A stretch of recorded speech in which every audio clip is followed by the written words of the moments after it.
why your marketing is not working. And so as a business owner, sometimes we feel like we're trying a lot, we're investing a lot, and we're just upside down. You put together this brilliant billboard or this amazing flyer, but then they don't put the website in, or they put the wrong phone number in. I've seen that before. People put the wrong phone number in. And so they put all this time and energy creating the product, but then they leave out key components. What is the marketing strategy? Who are we going at? Where are we going at? Then you can line up the dominoes to consistently and constantly, proactively be in front of them. And I think that's the most important. Hello and welcome back, listeners. Hello, Nick. As always, it's great to see you. I love the bright blue shirt you got going on today. Yeah, I figured to go with something a little bolder. It's last day of school for kids here in Indiana tomorrow. So they're all kind of jumping out of their skin waiting for that last day. And, of course, school is like 8 hours of torture in their world. So that should be good.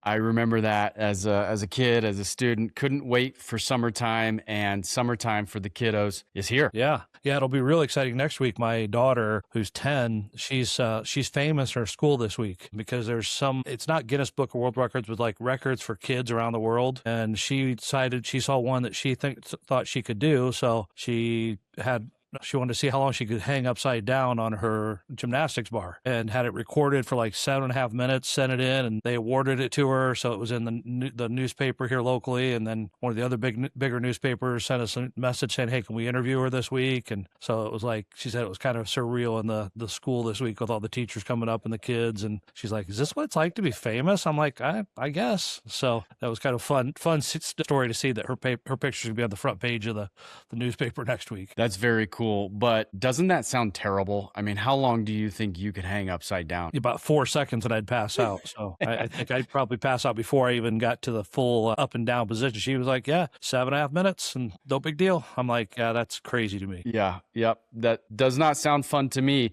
But speaking of being upside down, Nick, our topic today is why your marketing is not working. And so as a business owner, sometimes we feel like we're trying a lot, we're investing a lot, and we're just upside down. Yeah. So I'm excited about this topic, both for our listeners, business owners that get frustrated. And I think that's often. Mm-hmm. I know personally, I've been through it. I've met with hundreds, if not thousands, of business owners who are right in this same camp. Yeah. I think advertising is one of those things. Most businesses look at it like a necessary evil. So even when it's working well, they're like, it should work better, faster, and cheaper. So there's that constant rub, but there's also some of it's perspective and some of it's technique. And so there's some X's and O's and some technique that we want to talk about today that will really help people understand how to not self-sabotage in this process. Right. And the interesting thing here, I want to just kick this off, and let's just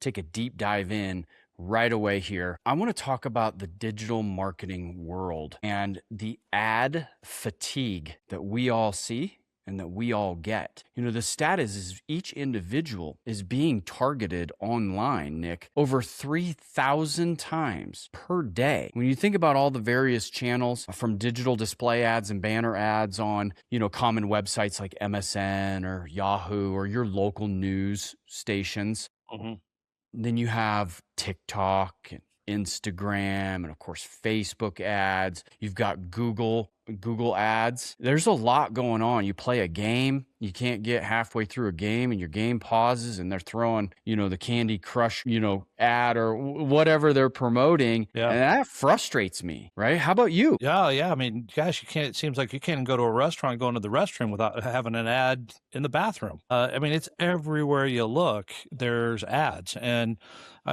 I think that's accurate. Fatigue is probably the right word. Just like there became fatigue about the number of emails we get, fatigue about the number of voicemails, the number of text, the number of ad impressions that are seen digitally. There's a lot of fatigue to that for sure. Yeah, there is. And then you go deeper into that. And, a lot of businesses love the pay-per-click model. And I don't disagree with it. The challenge today is that these social media companies, these digital marketing companies are really capitalizing on the profitability of it because it's everywhere, every industry. And we're going to get deeper into this, but the more companies per industry are doing that same strategy, the more it drives the price up on that pay per click, doesn't it? Yeah, it's kind of that dynamic pricing, just like some of these college teams are starting to put in, or, oh, for this game it cost X amount of dollars, but for this game it's not quite as popular. It's a little different price point. And we're seeing that in the advertising world. So it depends on what industry you're in. It depends on what time of the year. It depends on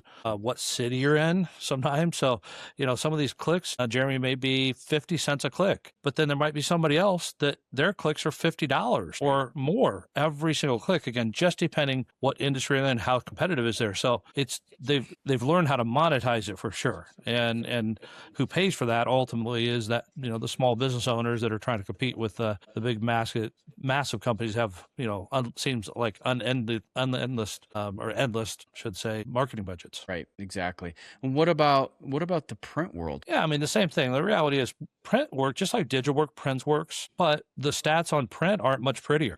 Typical conversion rate on print is usually somewhere between 1% and 4%. Again, if you're sending a piece of mail, for example, to a current existing customer, it might be a little higher.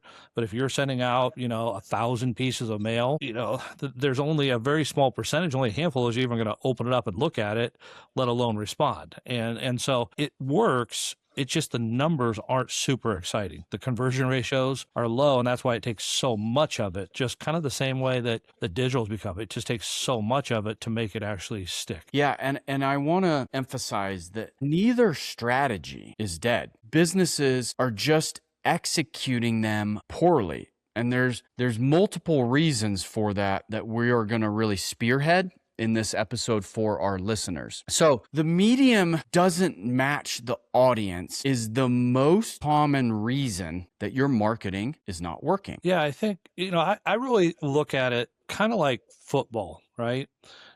In football, you have to run the right plays, right? But the plays have to be given, you have to look at the situation. So if it's third down and 19 yards to go and you run a run play that gets you 7 yards, normally 7 yards on a run play is good. That's a very solid run. But in that situation, it doesn't really do you any good, right? You need a 19-yard pass play to keep that ball. So to me, Jeremy, it's got to be the right market, but it has to be the right message within that market. And then we have to have the right campaign.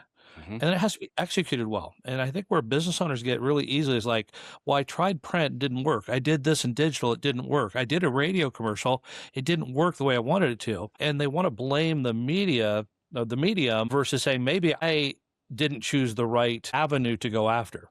And one kind of final thought of this, like, if you think like there's a national brand Valpak, I think most business owners are familiar with, and that is great for restaurants and, people that are trying to save, get a free appetizer or whatever. But if I'm a high-end plastic surgeon and I'm putting I'm trying to promote my high-end plastic surgery that's $10,000 or $20,000 in the same medium where it's tattoo parlors and restaurants, I'm just not sure that that's going to work exactly the same way that they wanted to. So that would be an example of picking the wrong vehicle for that campaign. That's right. And we've talked about this before, Nick, on a previous episodes, that the targeted audience approach is one of the most significant to identify when you're creating your marketing strategy as a whole, right? We all should take a 1,000-foot view first. What is the marketing strategy? Who are we going at? Where are we going at? Then you can line up the dominoes to consistently and constantly, proactively be in front of them. And I think that's the most important. Yeah, absolutely. I mean, we have to understand, like I said, the demographic and then the vehicle that's being used. So I think of TikTok, which tends to skew much, much, much younger as far as who's looking at that, right?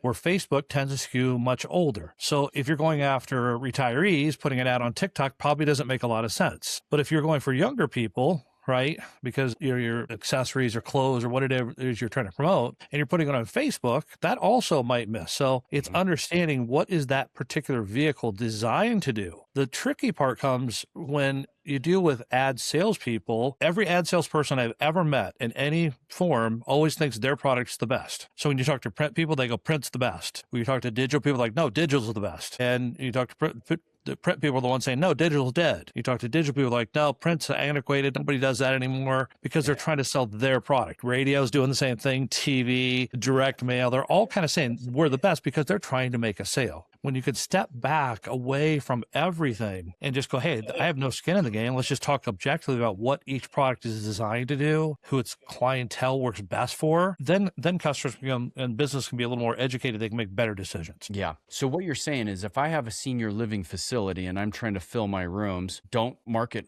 on TikTok? I mean, you can. You're just going to have a really low conversion ratio, and then you're going to complain about how advertising doesn't work. Right. And so that's kind of like, the businesses don't like to hear this, but sometimes it's just that they're not executing things very well, right? That's on them. And it's hard sometimes for business owners to go, but no, I didn't do anything wrong. I paid my money to them and it didn't work.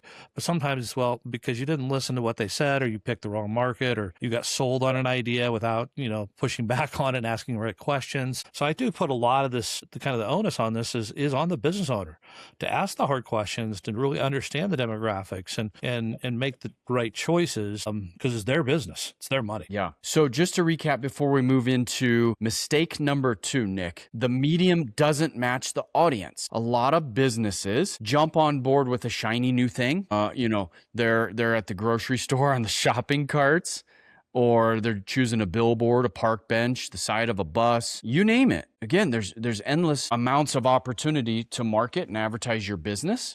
But does that make sense for your audience in your community? And every community is also different, right? So you really have to take a look at what is the best, most strategic, most cost-friendly, efficient but effective avenues. And that is the number one reason that a lot of marketing does not work. Or for our listeners, if your advertising strategy is not working, take a deeper dive into that. Yeah. Let's go to mistake number 2, Nick.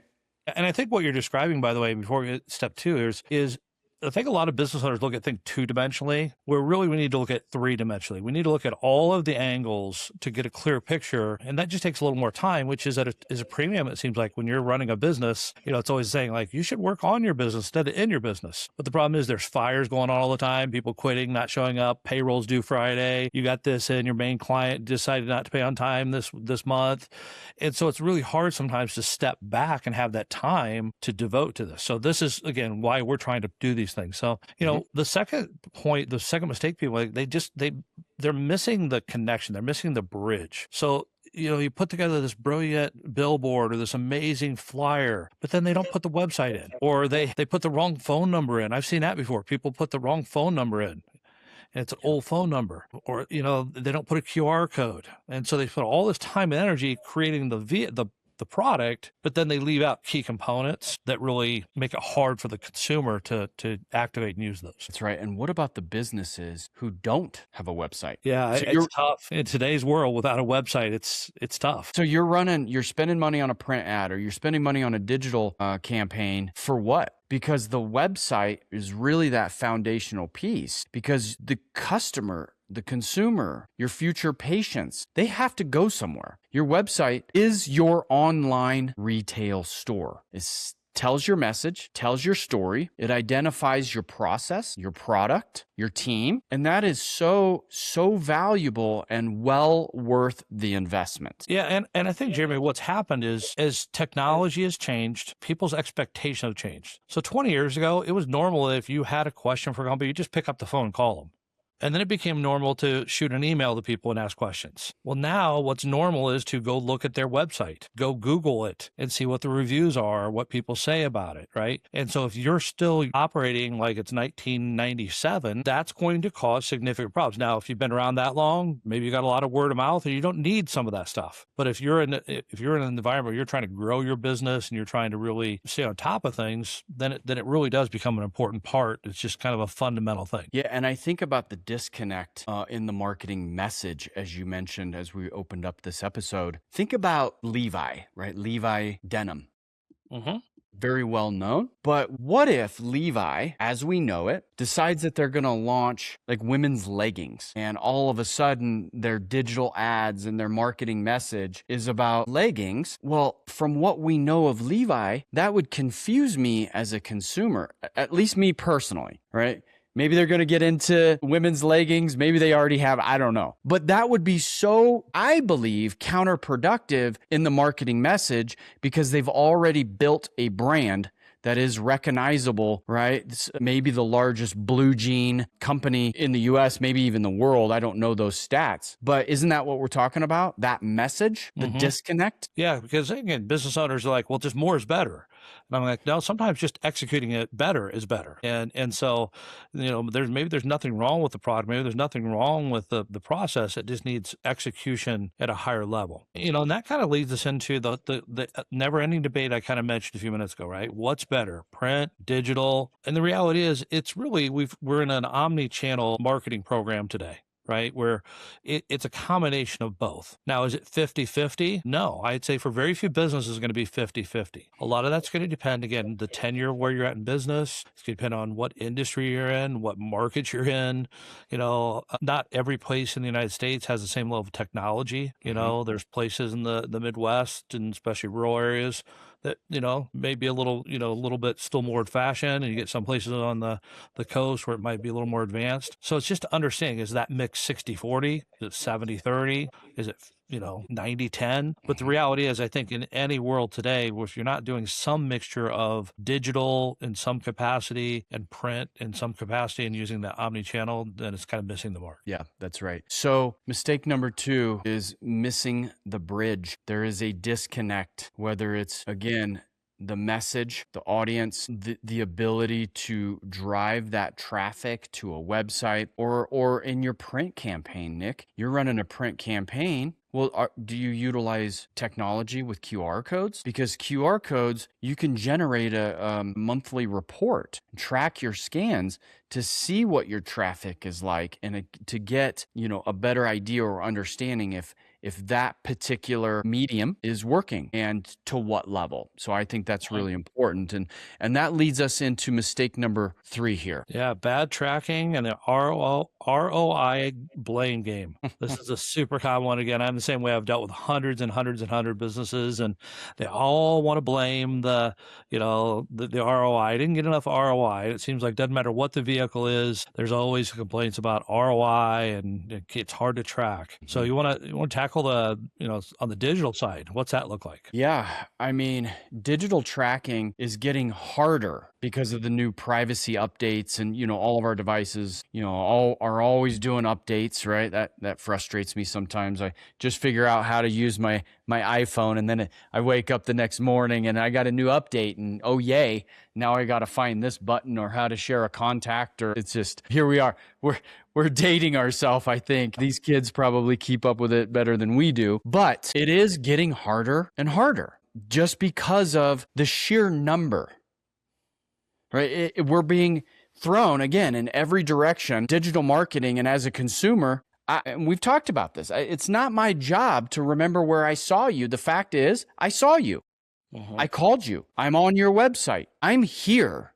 I'm ready to learn more about your business, your product, or your service. As the business owner, it really, really becomes challenging. And to your point about ROI, it is important to be able to identify, to do the best that we can, to ask our customers, where did they see us? Where did they hear about us? But think about this. If you are doing Facebook ads, if you are doing Google ads, if you are doing Yelp ads, you have a billboard, you're in a couple community publications, I'm seeing you as a consumer often and continuously. And that is the goal. That is an effective marketing strategy. But I'm not going to remember the first touch point or the last touch point as a consumer. And again, nor is it my responsibility. Now, luckily for the digital world, there's a lot of digital marketing reports. Facebook will send you, reports and numbers, and you have Google Analytics for your website.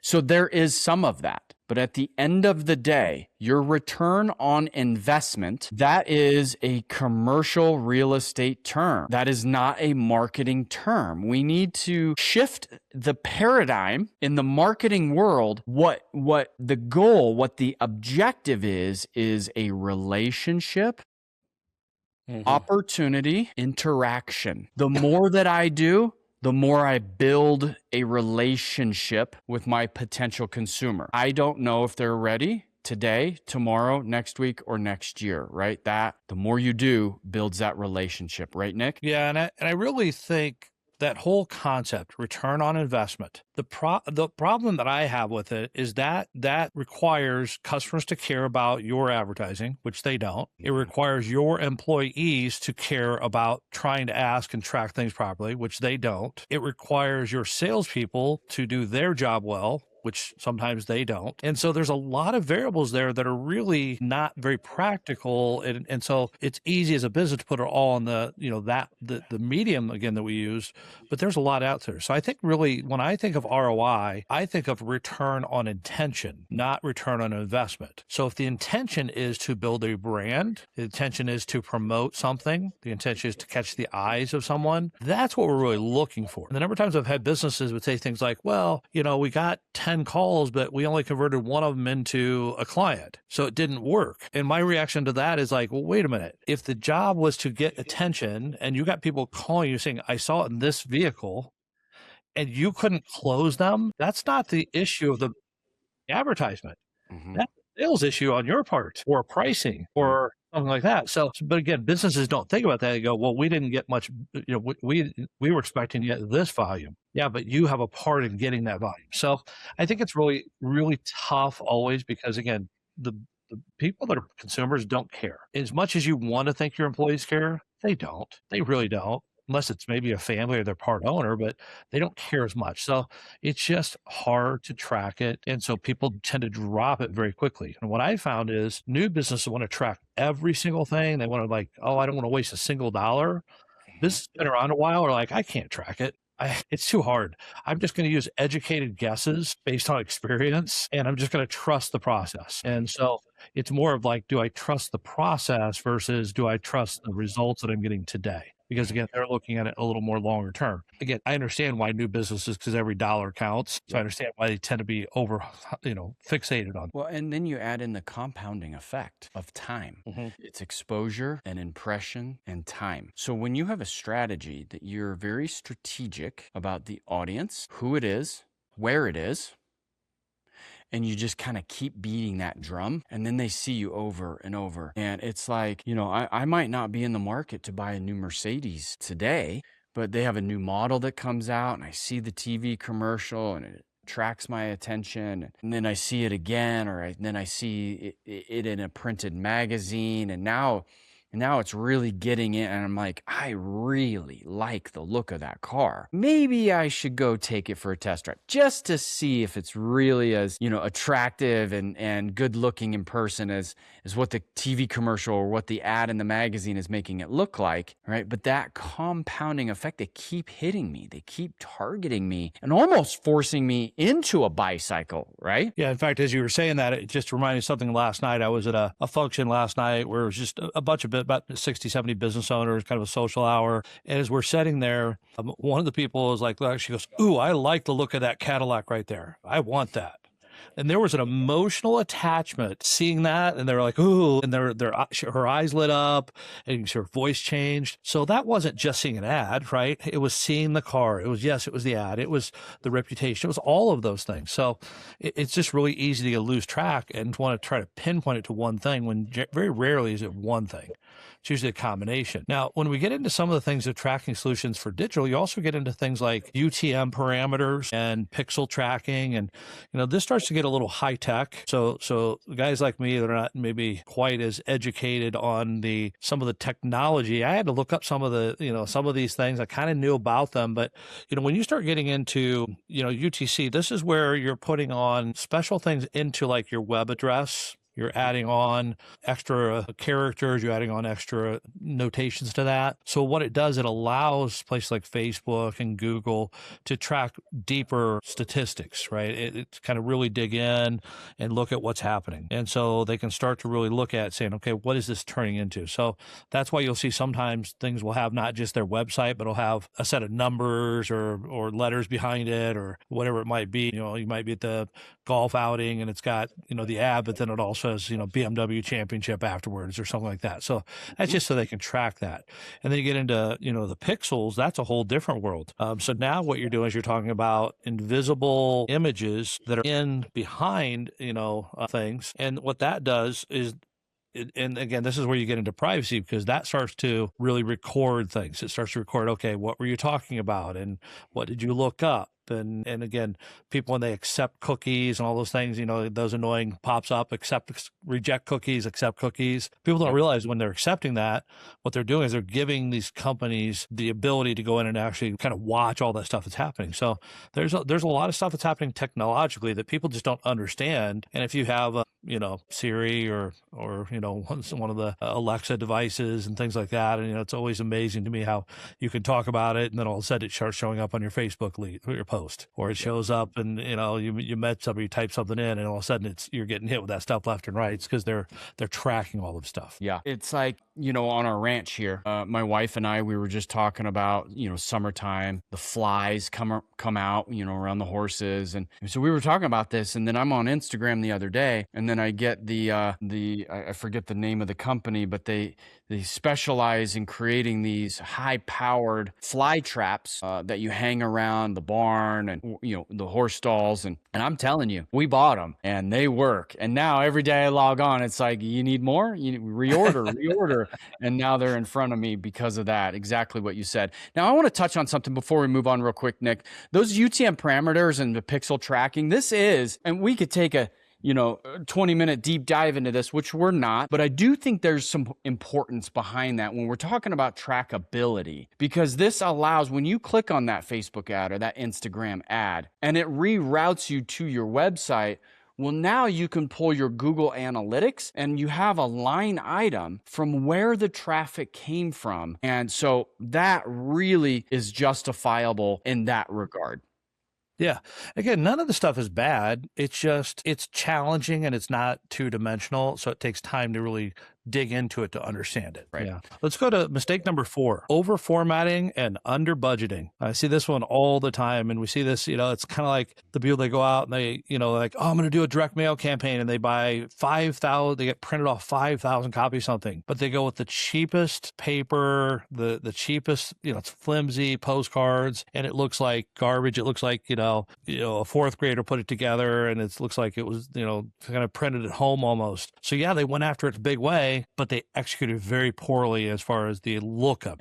And what comes to mind with this is when you under budget, or you cut corners in your marketing strategy, or you cheapen the message or the medium, what does that say about your business? What does that say about your brand? The quality. If you can't afford to go big, it's like go big or go home. If you're going to do that particular strategy, then do it. Do it at a high level. Invest the money. Don't cut the corners. Mm-hmm. So I think that is extremely important. So businesses that spend $5,000 on digital videos, but only have a $50 ad budget, that doesn't add up, right? You could spend all your money in videographers and creating great commercials and great content. But then if you can't afford to get it out into your audience, get it out into the community in a big way to where everybody in your area, your community, your backyard, if they don't see your brand at a high level, then you've wasted money. Yep.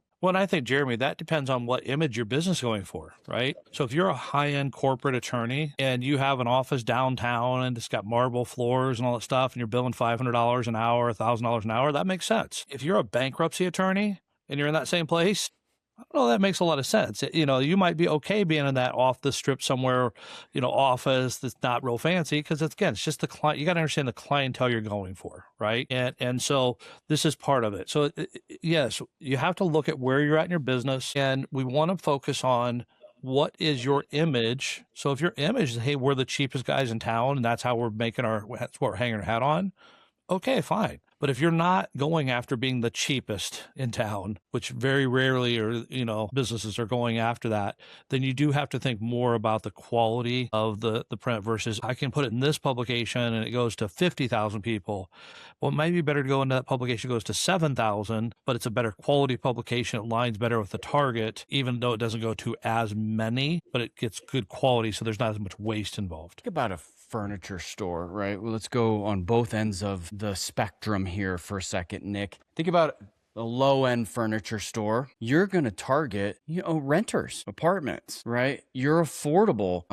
That's great for kids or families just starting out. They need a bed, they need a coffee table, they need a couch, and they need a dining room table, right? So that particular furniture store isn't going to market to people that live in $1 million plus homes. Then you flip that and you've got great furniture stores like Crate and Barrel, Restoration Hardware. Those are big furniture, solid furniture. Those are built for home owners. Furthermore, their price point. So you're not going to market to beginners, right? Just getting their first house, their first apartment. You are going to strategically go after those $1 million plus homes because those people want quality. And that's where the marketing strategy comes in. Yep. Yeah. And again, it all ties together. It's got to be going after the right audience. So you have to define as a business, what is my audience? Then you have to go have the right messaging that makes sense for that audience. Like I said before, you have to put the right campaign in. So if you're going presenting yourself as an expert high end, then you put a 10% off coupon in it.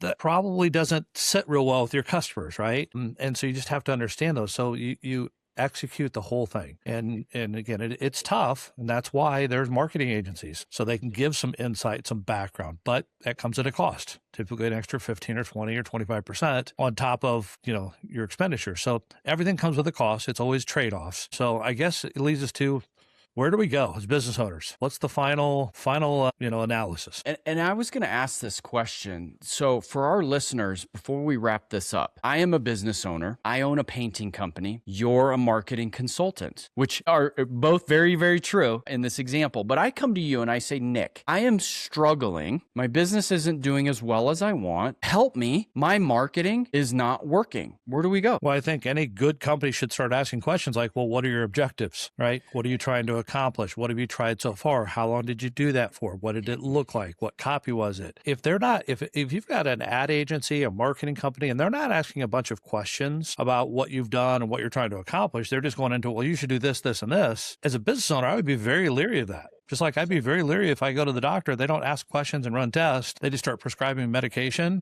They'd say, look, we're going to do this or that without really digging into it. I'm going to be very leery of that, right? If I go to a car dealership and instead of them asking me a question about what I'm looking for, what I'm interested in, why I'm in the market, that they just go, hey, I got a great car for you. Let me go show you this one. They're just trying to sell you something. So I think that's where it starts. And so whether that's a marketing agency or an individual company selling advertising, if they're not asking those questions to start with, you probably need to start going, hey, wait a minute. You're just trying to sell me something here. Let's really think through this objectively. Yeah. And as we wrap up here, what wins? What's the answer? Do I go print or do I go digital? Yes. The answer is yes. That is the so yeah, do I do A or do I do B? Yes, you do both. And again, it just comes down to figuring out the right mix for your business, where you're at, what the competition's like, what the sources available to you are, what your budget is, a lot of factors. And you just figure out what's the best mix for me right now. And if you don't know, that's where you got to turn to some people that are more experienced or have some expertise that you can trust, whoever that is, and help them. But it's kind of a spoiler alert. There is no perfect answer. There is no one vehicle that's going to fix the marketing issue. We all know word of mouth is the best, but it's hard to get to where you can run a business just on word of mouth. It just takes so long to build that. And so it all works. And it's not sustainable.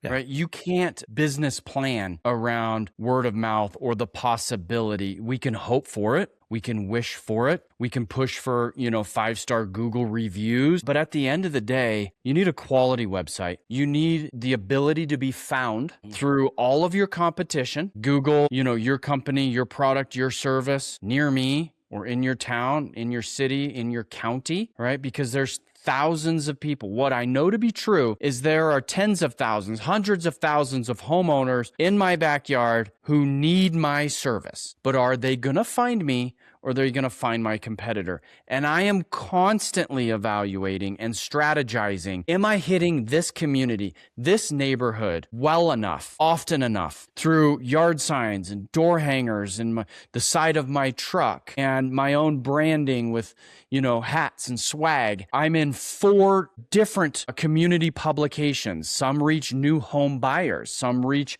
affluent. My targeted audience, Nick, is homeowners. That's obvious. But I want homeowners that can afford, who care about their home, who want to make it beautiful, who understand, they're educated, that it's not just about the look, but it's also about the protection.